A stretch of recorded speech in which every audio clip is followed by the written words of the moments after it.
Mesdames et messieurs, bonsoir. Un plaisir pour moi de vous retrouver en ce début de semaine pour cette édition du journal sur Esaü TV, dont voici le sommaire. Patrice Talon est le président du Bénin désormais suite aux grandes tendances annoncées par la Sénat. La presse béninoise en parle et nous vous proposons une revue de presse dédiée à cette information. Le portrait exclusif de Patrice Talon à suivre également dans ce journal, la campagne que l'homme a menée pour en arriver à ce résultat.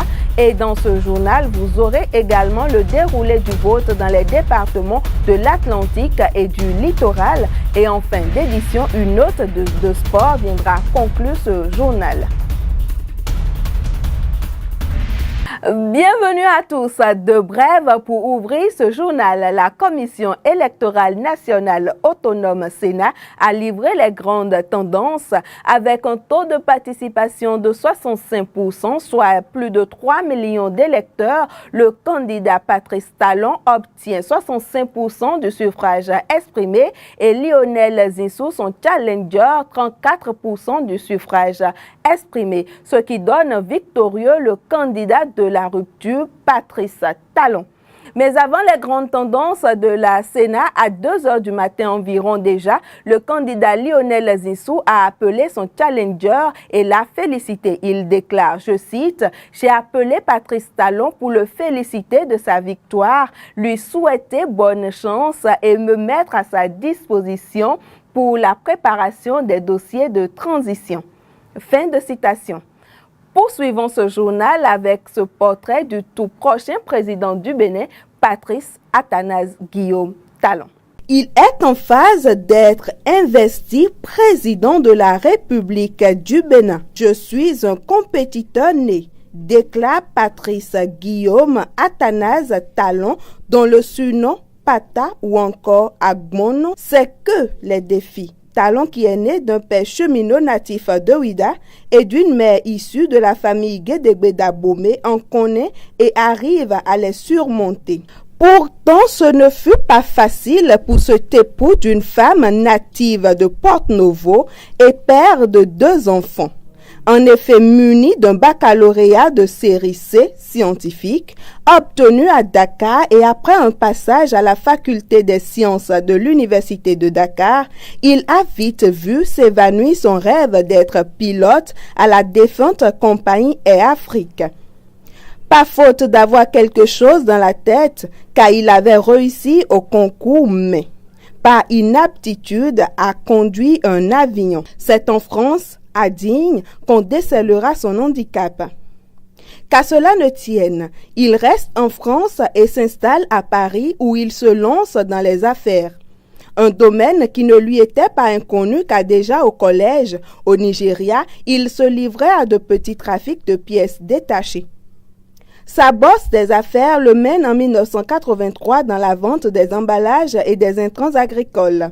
Il crée en 1985 la Société de distribution intercontinentale SDI qui fournit des intrants agricoles aux producteurs de coton. Sa réussite est telle qu'en 2015, le magazine Forbes Afrique estime la fortune de Patrice Talon à 400 millions de dollars. Un pactole qui fait de Pata le 15e riche d'Afrique francophone subsaharienne et l'homme le plus riche du Bénin. Entre-temps, il fut le principal soutien de Boni Yayi à son élection à la tête du Bénin en 2006, avant d'avoir des démêlés avec ce dernier à partir de 2011. Le différend avec son ex-ami a d'abord porté sur des subventions agricoles avant que ce dernier ne l'accuse d'une double tentative d'empoisonnement et de coup d'État. Talon, qui s'était exilé à Paris devant ce climat délétère, voit paradoxalement sa côte grimper au Bénin. Dans le même temps, s'estompent, voire s'évanouissent ses ennuis judiciaires sous forme d'un non-lieu. Ensuite, d'un refus d'extradition prononcé par la Cour d'appel de Paris et enfin d'une grâce accordée par Boni Yayi. Il était temps pour Talon de rentrer au bercail, ce qu'il fit avec bonheur en connaissant son premier succès personnel en politique lors d'un premier tour de la présidentielle du 6 mars dernier. L'essai sera-t-il concluant face à Zinsou? Eh bien oui, Patrice Athanase Guillaume Talon est désormais Le président de la République du Bénin a en croix les premières grandes tendances délivrées par la Sénat. Il remporterait avec 65% des suffrages exprimés. Mais avant d'en arriver à la marina, Patrice Talon a essuyé beaucoup de déboires avec le président sortant Boni Yayi. Suivez un récit sur l'homme. Il a marqué l'année 2015 d'un saut spécial. Il est candidat à la présidentielle de 2016. Patrice Talon et l'actuel président du Bénin nous ont offert l'un des meilleurs scénarios politiques que même Hollywood validerait. L'homme d'affaires est peut-être richissime, mais restait très anonyme dans ses actes. Le peuple béninois découvre celui qui, au dit de Boni Yayi, avec 1% de sa richesse, développerait le Bénin. C'est une guerre déclarée entre l'homme du coton dans le dossier PVI et son ex-ami. Non encore élucidée, à cette affaire succède celle dite de tentative d'empoisonnement et de coup d'État. Patrice Talon est encore accusé. Il s'exile à Paris. Les juges français s'opposent à son extradition souhaitée par Boni Yayi. Une légère accalmie s'observe et rebondissement. Législative 2015, dans l'anonymat, l'homme finance et soutient l'opposition. Dans ce rôle, on le surnomme la télécommande de Paris. Il serait, à en croire certaines indiscrétions, celui qui a placé au péchoir l'actuel président de l'Assemblée nationale.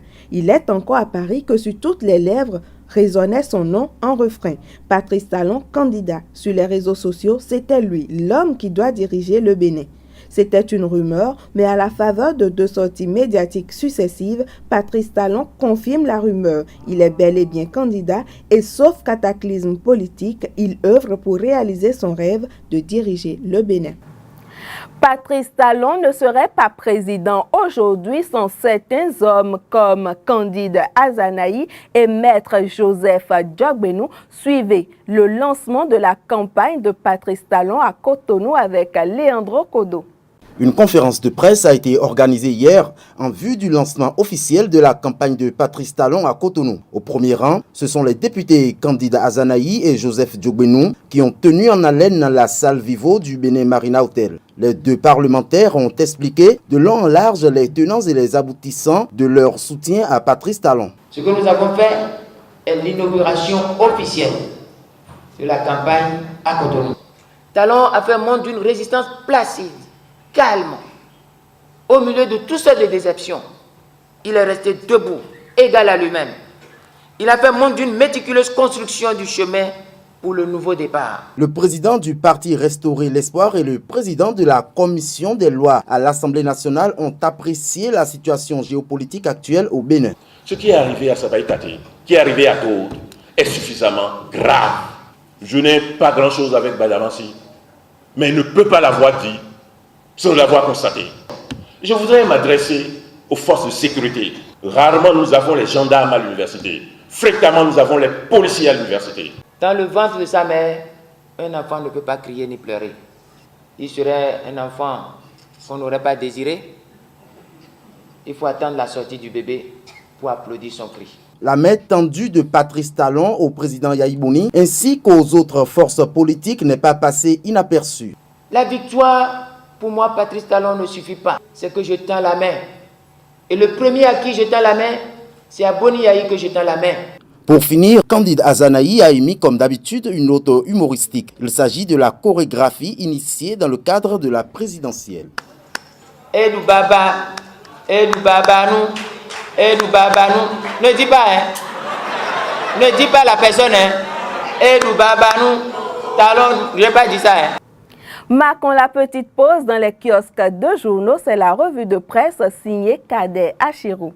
Hier, dimanche 20 mars 2016, les électeurs béninois se sont rendus aux urnes afin de choisir qui de Lionel Zinsou et Patrice Talon devrait désormais conduire la destinée du Bénin. Le quotidien Nord-Sud nous apprend ce jour que le scrutin présidentiel d'hier s'est bien déroulé. Pour le Canard, le Bénin, une démocratie qui gagne. L'affiche du jour affiche à sa manchette « Les Béninois ont voté dans le calme et la paix ». Actu Express déduit de la bonne tenue du second tour de la la présidentielle de 2016 que le Bénin reste et demeure le laboratoire de la démocratie en Afrique. Le matin nous apprend ce jour que les Béninois chaussent de haut talon. Le quotidien d'analyse et d'information pense que les consignes de vote ont été largement suivies et que le peuple béninois confirme sa maturité. Le Potentiel publie ce jour compilation des résultats bruts du second tour de l'élection présidentielle. Patrice Talon, nouveau président de la République. À lire à la manchette du journal tous les chiffres qui confirment la victoire de l'icône de la rupture. Près de 400 cantines réceptionnées par la Sénat. Un taux de participation légèrement à la baisse par rapport au premier tour. Les OSC dénoncent les magouilles et tripatouillages dans la Takora et les collines. L'Indépendant qui, selon les premières tendances, titre des suffrages exprimés, Talon 64,28% et Lionel Zinsou 35,72%. Et en déduit de ces suffrages, Patrice Talon, président de la République du Bénin. L'Indépendant poursuit et apporte la nouvelle selon laquelle Sébastien Germain à Javon est le principal artisan de la victoire de Patrice Talon. Actu Express parle d'une victoire éclatante de la coalition de rupture et trouve la partition du patron du groupe Kajaf Common déterminante. Le quotidien d'information Le Grand Matin renseigne ce jour sur les grands artisans de la victoire de Patrice Talon et titre Sébastien à Javon, Abdoulaye Biot-Tchane et Pascal Irené Koupaki sont les grands artisans de la victoire du leader de la coalition rupture. Toujours au sujet du second tour du scrutin présidentiel, le quotidien Jakpata nous fait savoir que la Sénat et la Cour constitutionnelle sont encore attendus par le peuple. Le Matin précise à sa une que la Commission électorale nationale autonome donne les grandes tendances demain mardi. Le Challenge s'interroge sur après 10 ans de gestion du pouvoir d'État, que deviendront les classiques purs et durs du régime Boni Yayi. Passons à présent au déroulé du vote hier qui opposait Patrice Talon et Lionel Zinsou. Commençons par le vote du candidat Lionel Zinsou lui-même dans son centre de vote avec Kader Achirou. Il sonne environ 12 heures quand il a fait son entrée au CEG Océan situé dans la haie vive à Cotonou. Lionel Zinsou, entouré de sa garde rapprochée, mais aussi du colonel Louis Akani et du richissime homme d'affaires Martin Rodriguez, le premier ministre béninois, candidat à l'élection présidentielle, est venu accomplir son devoir civique. Après son entrée dans la salle de vote et une authentification de sa carte LEPI, l'électeur franco-béninois se dirige vers l'isoloir puis en ressort.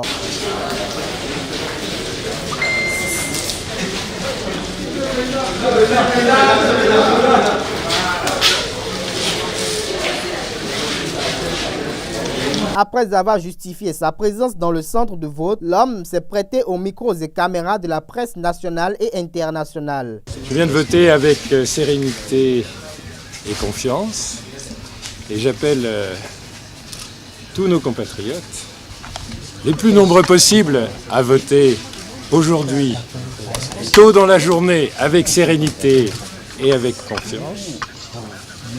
Il y a de grands espoirs qui se sont soulevés dans notre pays et il faut que nous puissions satisfaire ces espoirs. Il faut donc un vote massif pour la démocratie du Bénin.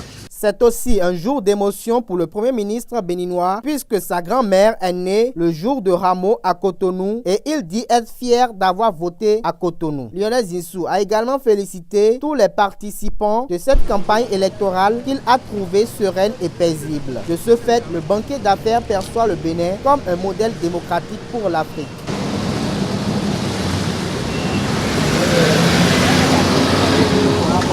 Suivons à présent le déroulé du scrutin dans les 3e et 4e arrondissements de la commune de Cotonou dans le département du Littoral avec Enoch Laradé. Dans le 4e arrondissement, les agents de la Sénat n'ont toujours pas grand chose à faire. Même aux environs de 13 heures, un calme plat continue de régner. Mais par contre, dans le centre de vote situé au CG Segbeya, les populations semblent faire l'exception. Nous avons démarré ce matin à 7h00 et nous allons clôturer à 16h. Comme vous le constatez, les élections se déroulent normalement. Donc les électeurs, ils arrivent. Et puis ils viennent voter. Normalement, nous sommes déjà à 14h45. Donc nous tirons vers la fin et tout se passe normalement. Disons, la population est sortie. Bon, et on a en tout 472 inscrits sur notre liste ici. Et je crois que nous avons déjà environ 315 votants. Et donc ça évolue normalement. Tout se passe calmement. Les gens votent comme cela se doit. Le scrutin se passe comme cela doit se passer normalement. Je crois que tout se passe bien. Les gens sortent, ils vont voter, retourner chez eux.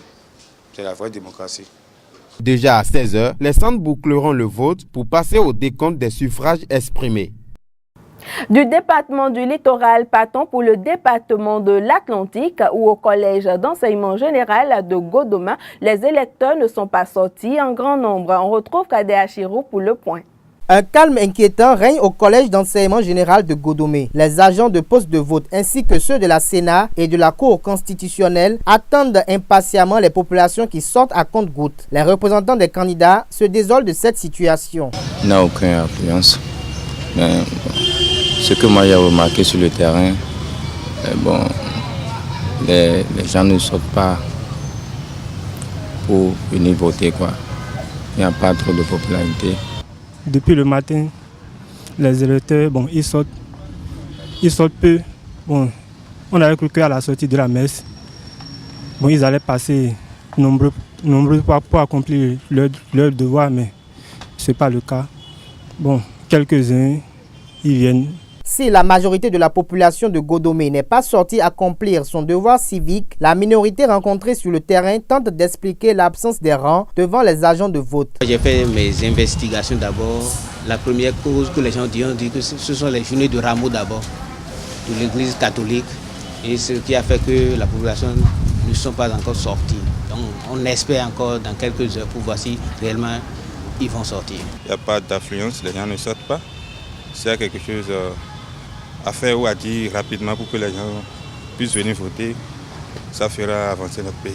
Cependant, l'espoir de ces agents de vote et des riverains est axé sur l'après-midi de ce dimanche afin que les retardataires puissent venir accomplir leur devoir de citoyen avant la fermeture des bureaux de vote prévus pour 16 h, puisque d'ailleurs ils ont commencé à 7 h précises.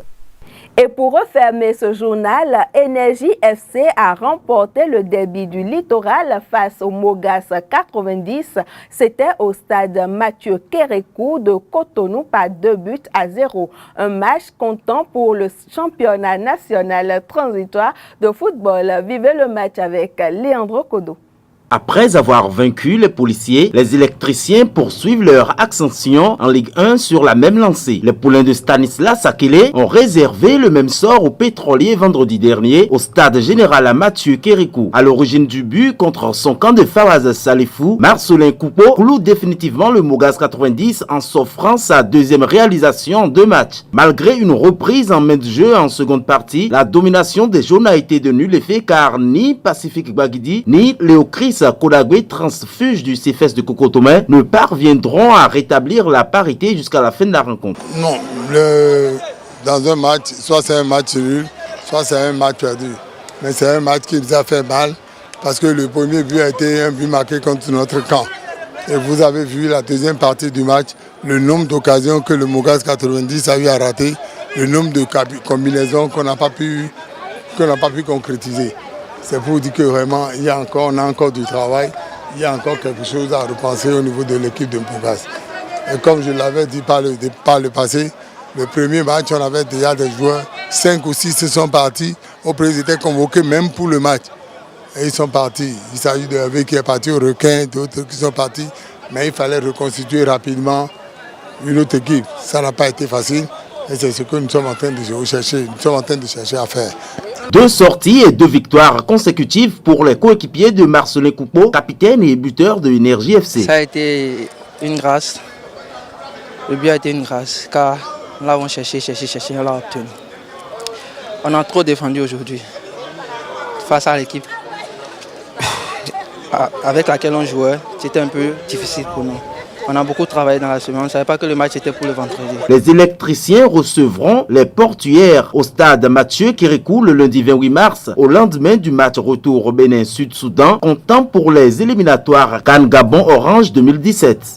C'était l'essentiel des informations que Esaü TV avait à partager avec vous en ce début de semaine. Patrice Athanase Guillaume Talon, désormais président du Bénin, merci de nous avoir reçus et bonsoir.